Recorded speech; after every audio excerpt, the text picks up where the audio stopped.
Kalian tahu, menurutku, kehidupan ini terbentuk dan diatur oleh sebuah sistem. Sistem bisa berisi sebuah tatanan, urutan, aturan yang mengatur dan membentuk beberapa elemen di dalamnya. Ya, manusia juga termasuk dalam elemen tersebut. Begitu kompleks sehingga membuatku malas untuk keluar dari sistem tersebut. Melihat sistem tadi, bagiku dunia ini seperti satu dek kartu remi, terbungkus aturan. Ya, aturan permainan. Manusia seperti tumpukan kartu tersebut. Apakah kalian tahu bahwa kartu remi menyimpan runtutan sistem waktu? Kartu remi berjumlah 52, melambangkan jumlah minggu dalam setahun. 5 ditambah 2 berjumlah 7, melambangkan jumlah hari dalam seminggu. Ada 4 lambang, yaitu menggambarkan 4 musim. Waru berarti musim dingin. Hati berarti musim gugur. Keriting berarti musim panas. Wajik berisi musim semi.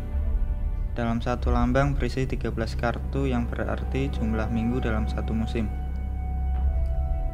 2 warna, merah dan hitam, berarti siang dan malam. Apabila bilangan semua kartu dijumlahkan, maka akan menghasilkan angka 364, yaitu jumlah hari dalam setahun dalam kalender Masehi. Sungguh rapi bukan tatanan yang ada dalam dek ini? Manusia berada di dalam sistem waktu tersebut. Tetapi apa yang dilakukan mereka? Ya, mereka mulai mengacak sistem tersebut, merubah, mengabaikan aturan yang ada, terjerumus dalam lubang sistem.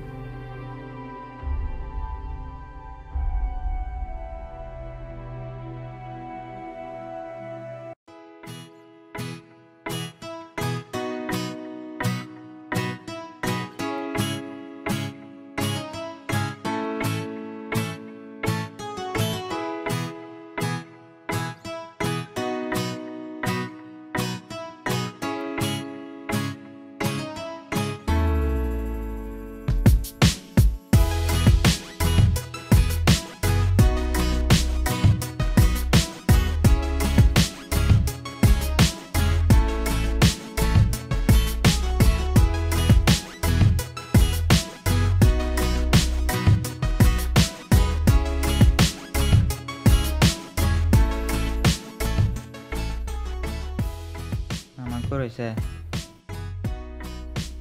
Tidak terasa aku sudah melewati masa-masa SMA. Rasanya baru kemarin aku lulus dari SMA. Aku daftar di kampus ini tidak sendiri. Aku ditemani teman baikku di SMA, Dama, Mei, dan Pipit. Pertemuanku dengan mereka terjadi karena kebetulan. Pertama, perkenalanku dengan Dama. Dari awal sebenarnya kita sekelas, tapi memang jarang bicara karena aku orangnya pendiam dan Dama terlihat kasar. Pertama kali kita komunikasi cuma gara-gara aku ditabrak dari belakang. Coba ya kalau cewek, ini sampai jatuh pula. Untung juga sih aku orangnya nyantai. Kalau nggak nyantai mungkin udah berantem aja. Ya, tapi begitulah perkenalanku dengan Dama. Cuma dari ketabrak, tiba-tiba jakrab. Asik aja sih orangnya. Gak kayak parasnya yang kelihatan uraan. Ternyata hatinya baik. Kalau Mei sama Pipit sih kenalannya aneh. Mereka itu sekelas. Tapi pas beberapa minggu masuk sekolah, Pipit gak sadar kalau Mei itu teman sekelasnya. Mereka kenal gara-gara dompet Mei jatuh waktu jalan di lorong. Waktu itu, aku sama Dama belum tahu mereka.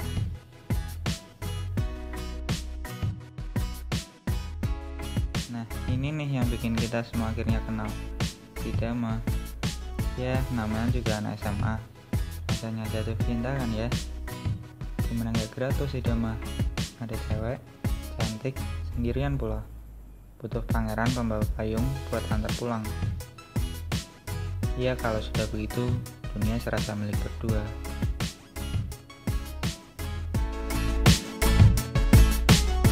Kini hari-hari kita berempat nongkrong di lorong sekolah, ketawa-ketawa bareng, bercandaan, menikmati masa-masa indah di SMA, di mana masih bisa sering ketemu terus setiap hari di kelas yang sama selama beberapa tahun. Mungkin kalian juga rindu nongkrong sama teman-teman SMA kalian. Udah gitu, kalau semisal udah kelar pelajaran, nggak pulang, tapi malah main-main. Kalau kita sih paling hobi main kartu, dan emang aku biasanya bandarnya. Mana-mana bawa kartu, tapi aku seringnya kalah, sering dibully teman-teman. Tapi tenang, suatu permainan itu buat mendekatkan kita, bukan jadi alasan buat bertengkar. Yang paling ngangenin sih jalan bareng pulang sekolah, apalagi kalau habis hujan. Adem rasanya, udah cuaca adem, kita juga adem. Persahabatannya maksudnya.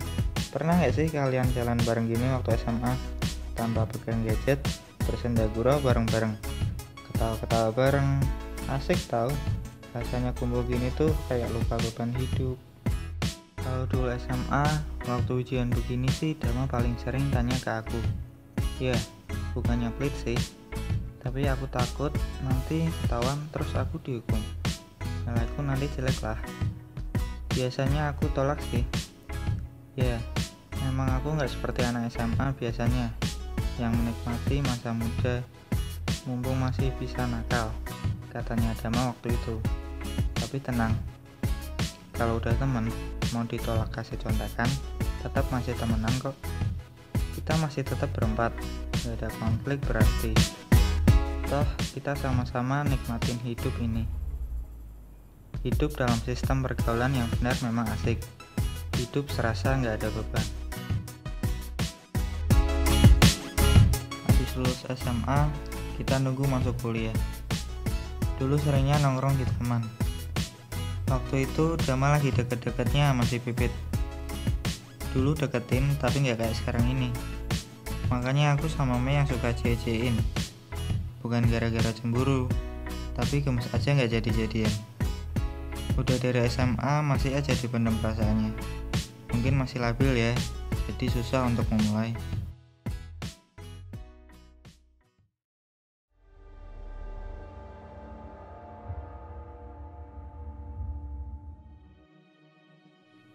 Beberapa hari waktu kita kumpul, Pipit udah mulai kelihatan aneh.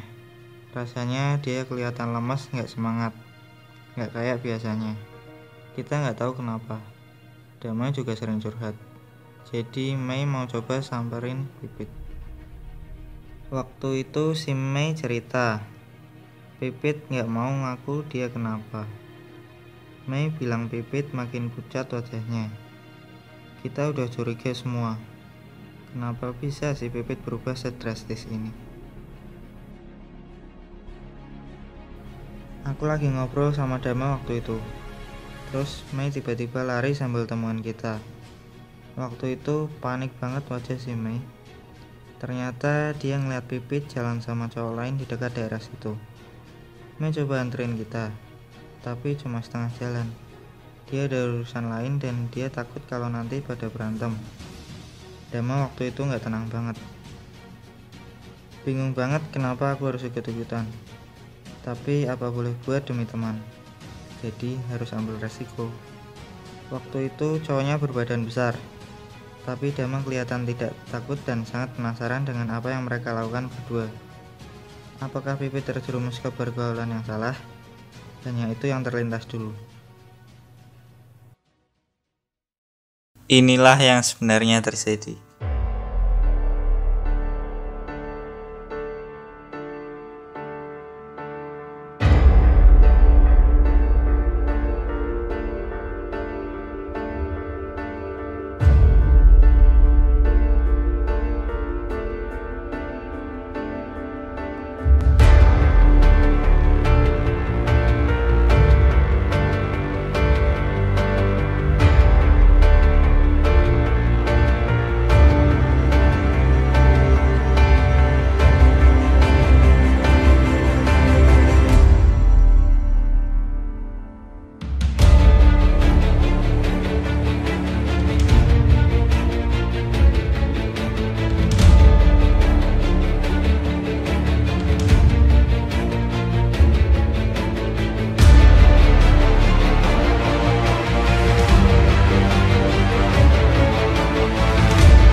boleh bilang aku pengecut.